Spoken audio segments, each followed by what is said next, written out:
Hello, Montgomery family. It's good to see you this morning. We're glad that you're with us. We hope that your day has been blessed. Life is full and full of joy for you. I know that we can rejoice in the Lord always. And again, Paul says we should be rejoicing, even though we might be struggling or even in the midst of some sort of suffering. There is still a tremendous amount to be joyful about in our daily walk with God.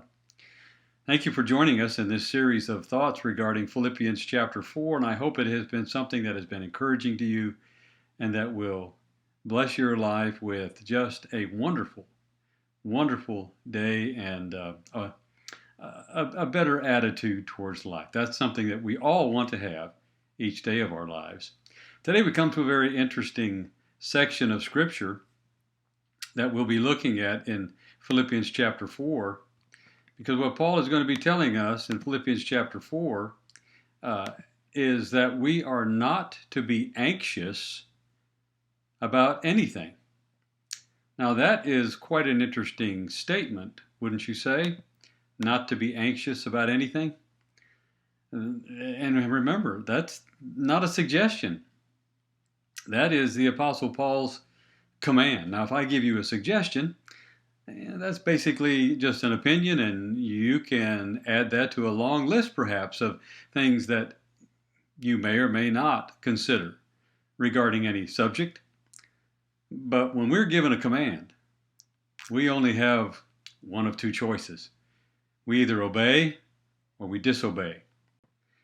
So why is it that anxiety is something that Christians are commanded not to be involved in? It should not be a part of a Christian's attitude or life pursuit. Anxiety has many, many negative consequences, and we know that.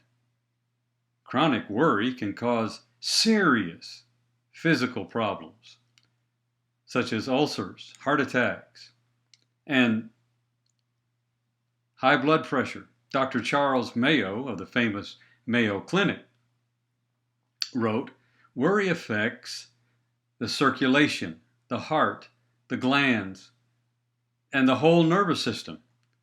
He said this in a quote, "I have never met a man or known a man to die of overwork, but I have known a lot who die of worry."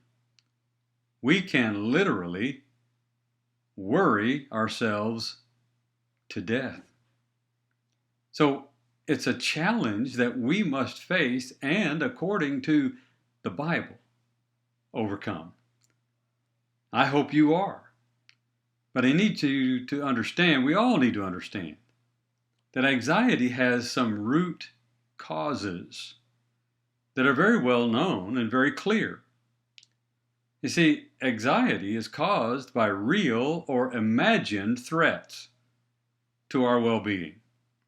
We feel vulnerable and inadequate to protect ourselves against these threats.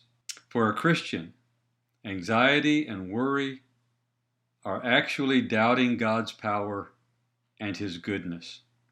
Anxiety can handicap us. Worry is like a rocking chair, someone said. It gives you something to do, but it takes you absolutely nowhere. Fear is at the heart of anxiety and worry. What we want to do is obey the command of God and understand that we can trust in God. You see, there are passages of Scripture that help us to appreciate and understand how we can overcome each of those elements that brings upon us anxiety. For instance, in Hebrews chapter 4 and verse 16, the concept of insecurity can be countered with the very real security that God promises us. Here the writer says, "Let us then approach the throne of grace with confidence so that we may be able, we may receive mercy and find grace to help in our time of need. Yes, while a Christian may feel even a sense of helplessness, the reality is that there is always help available. Here's what the writer says in Hebrews chapter 13 and verse 6.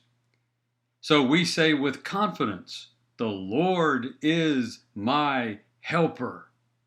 The Lord is my helper. I will not be afraid. What can man do to me? If God is for us, Paul will say in Romans chapter 8, who can be against us? You have an incredible confidence as a Christian. That is your right. That is your blessing. That can be your strength. God bless you this day. I hope that you stand in a place that is completely free of anxiety.